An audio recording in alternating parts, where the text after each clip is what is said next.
안녕하세요, 김용수입니다. 신동엽과 금강, 네 번째는 곰나루입니다.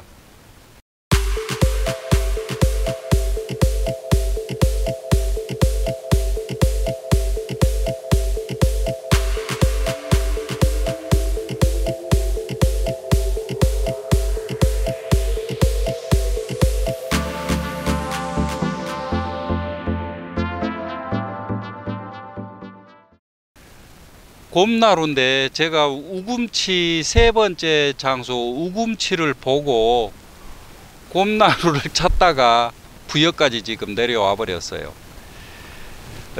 곰나루를 한자로 하면 어떻게 되냐면은 웅진이에요.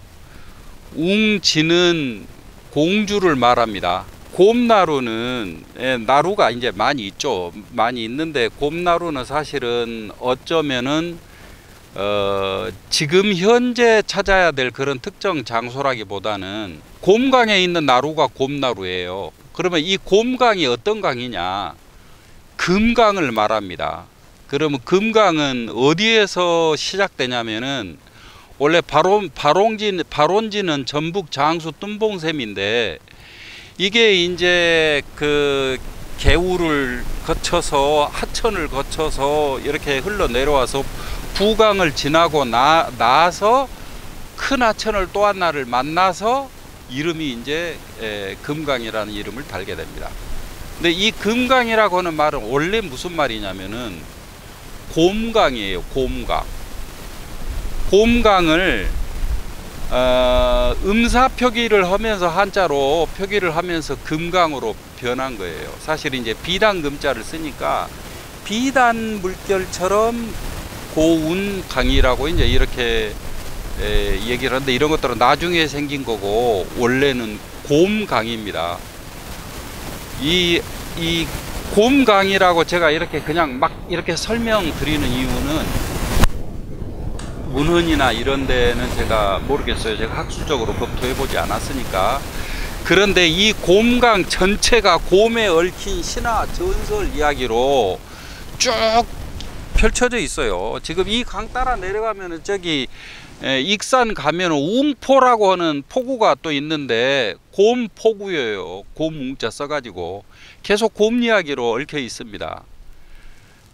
곰나루 신화는 어떤 걸로 유명하냐면은 곰나루 신화가 옛날에 곰이 굴 속에 살았어요.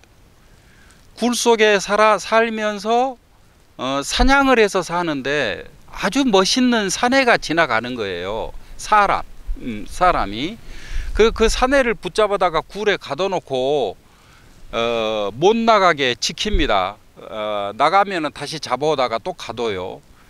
예, 그렇게 해서 살다 보니까 곰이 이제 여자였던 거죠. 아기를 둘을 낳았어요. 둘을 낳아서 이제는 도망가지 않겠지 하고 그냥 방치해둔 상태로 사냥을 하러 갔는데 사냥하고 돌아올 때 보니까 배를 타고 나룻배를 타고 이제 달아나는 거예요. 나룻배라고 하는 건 무슨 배냐면은 저 나루에서 이쪽 나루로 건너고 왔다 갔다 하는, 쉽게 말해서 지금으로 보자면은 저 택시입니다. 택시 여객선. 사람 운반하는, 나루에서 나루로 이렇게 운반하는 나룻배를 타고 달아나고 있어서 호소를 해요. 소리 질러서 제발 나를 버리고 떠나가지 말아달라. 호소를 하는데 남자가 계속 달아나 버려요. 이제 그렇게 해서 이제 헤어지게 됐죠. 헤어지게 돼서 너무나 슬퍼한 나머지 그 남자하고 관계해서 난 자식이랑 데리고 다 물에 빠져서 죽습니다. 강에 빠져서 죽어요. 이게 곰나루 신화예요. 왜 이렇게 비극적일까? 신화가 왜 또 자식까지 데리고 죽었을까? 제가 생각할 때는 이렇습니다. 옛날 신화가 약간 소름 끼치는 측면이 있는 부분들이 어떤 거냐면은 마치 그 먼 미래를 예측하고 있는 것처럼, 예언하고 있는 것처럼 곰은 지금 그 자연 그 자체예요. 곰이라고 하는 게 제가 생각할 때는 제가 그 얘기는 토템 이야기를 바로 이어서 다시 할게요. 곰은 자연 그 자체인데 자연이 인간을 사랑해서 인간이 그 품에서 살았어요. 자식을 낳고 살아요. 그런데 인간이 떠나갑니다. 쉽게 말해서 대지를 이탈해요. 자기 멋대로 가버리는 거예요. 아무리 호소해도 소리쳐 불러도 소용없어요. 그렇게 떠나고 나니까 곰이 자식 오고 죽는 거거든요. 자연이 쉽게 말해 지속 가능한 역사가 그렇게 해서 이루어지지를 않는 거예요.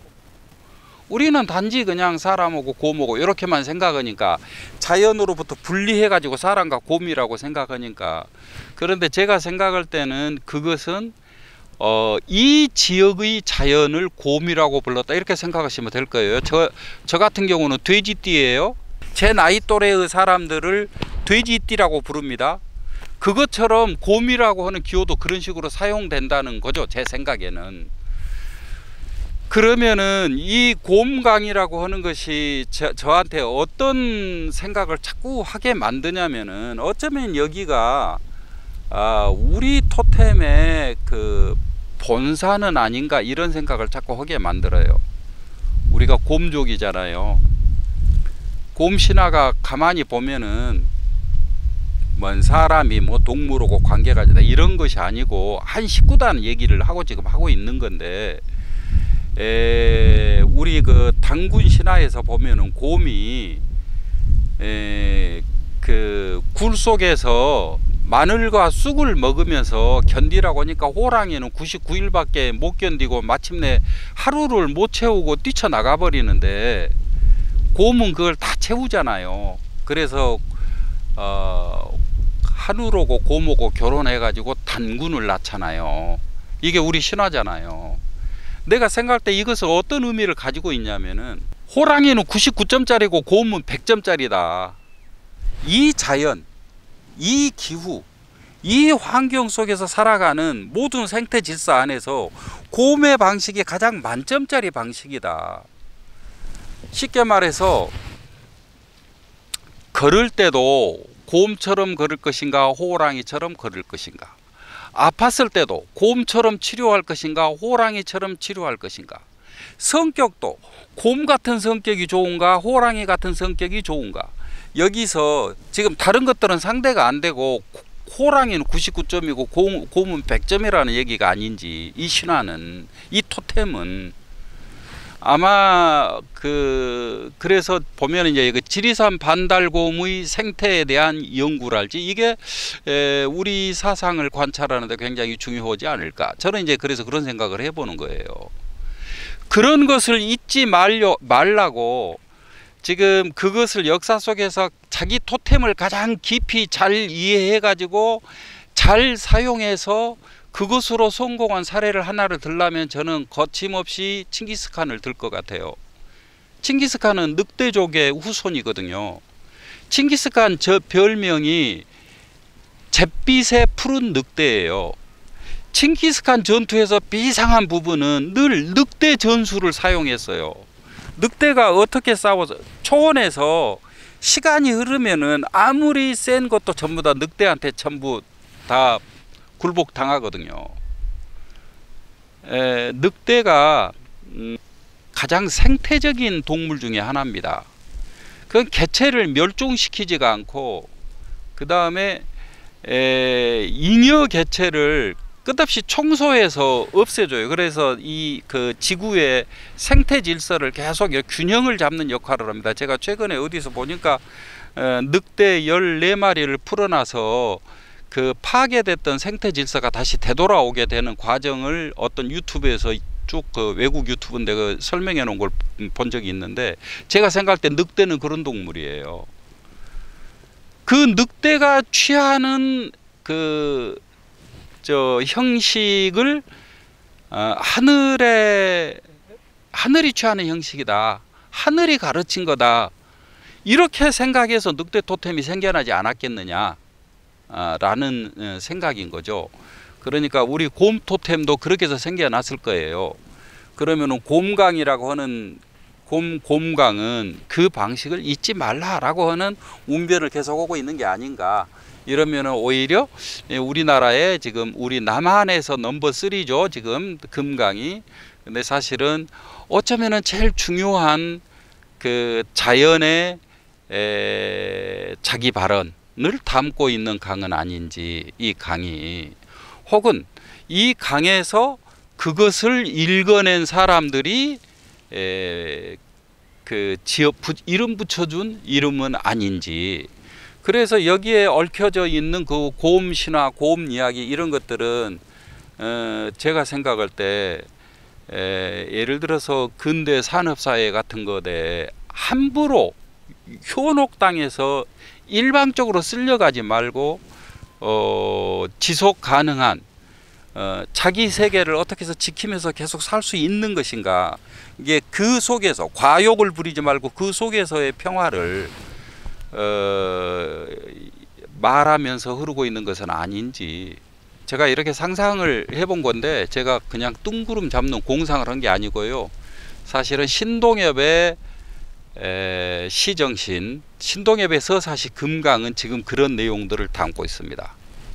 신동엽 서사시 금강에서 아주 주목할 만한 것 중에 하나가 뭐냐면은, 신동엽은 지금 서사시 금강이 동학농민혁명을 이야기를 하고 있는 서사시인데, 이 동학농민혁명을 이야기했던 지금 그때부터 지금까지, 지금 현재 21세기까지 모든 그 동학에 대한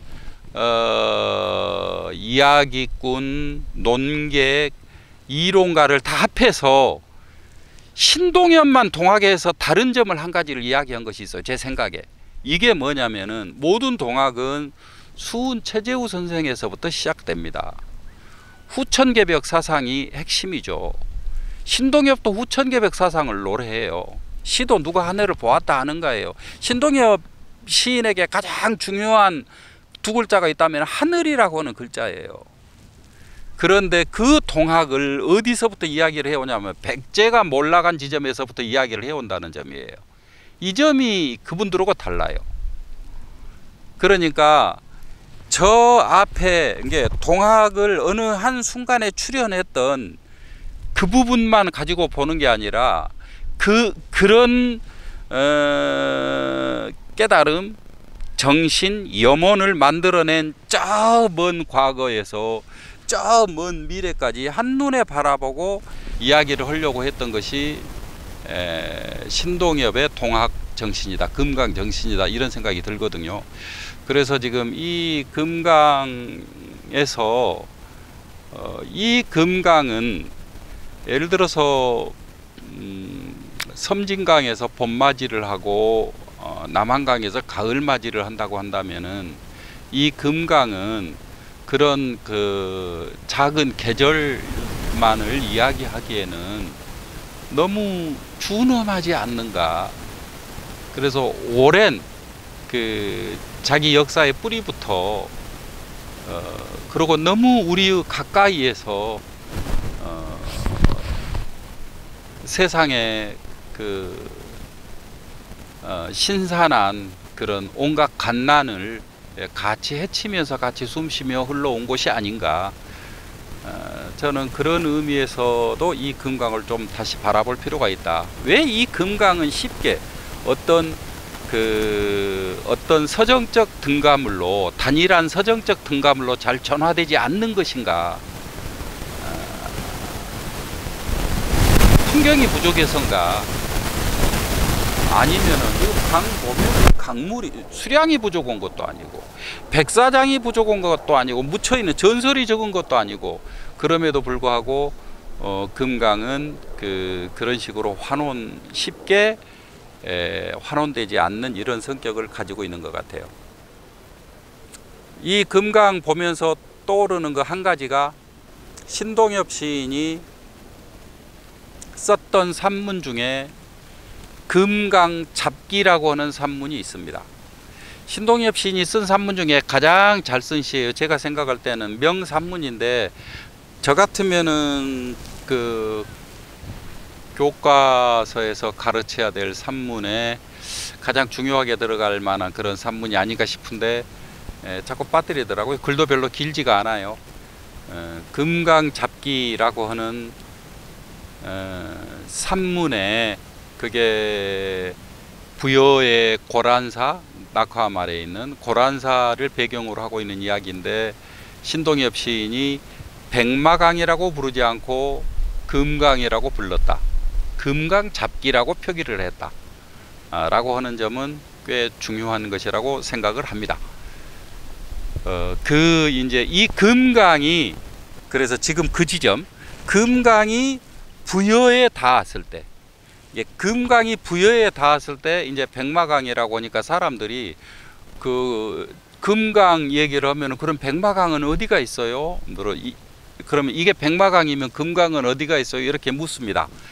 그것이 이제 그것이 전혀 다르지 않는데 왜 그렇게 부르게 됐는지 그 이야기는 금강이 부여에 닿은 그 지점 거기에 가장 중요한 부여의 나루 그 이야기를 하면서 다시 얘기를 하고 싶습니다.